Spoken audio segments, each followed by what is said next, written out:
جو زیادہ بہتر ہو،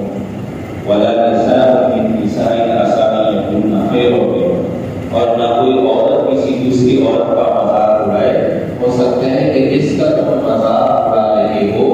وہ تم سے بہتر ہو۔ آج ہمارے معاشرے کے اندر اس چیز کا بڑا بحران ہے کہ اگر کسی سے کبھی اختلاف ہو گیا یا ناراضگی ہو گئی تو اس کا مذاق اڑانا اور برے الفاظ استعمال کرنا یہ بڑی عام سی بات ہے، جس کو اللہ اور اللہ کے رسول صلی اللہ علیہ وسلم نے منع فرمایا ہے۔ وَلَا تَلْمِزُوا أَنفُسَكُمْ، آگے اسی آیت میں فرمایا گیا وَلَا تَلْمِزُوا أَنفُسَكُمْ وَلَا تَنَابَزُوا بِالْأَلْقَابِ،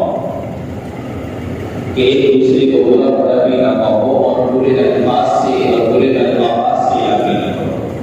آج یہی ہے کہ جب کسی سے سیاسی یا کسی اور وجہ سے اختلاف ہو گیا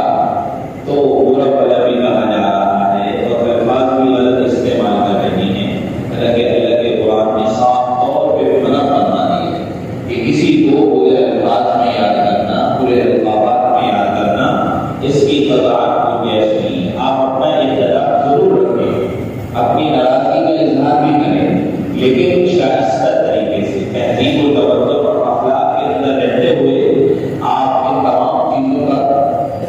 کو اپنے سامنے لے کر آئیں، لیکن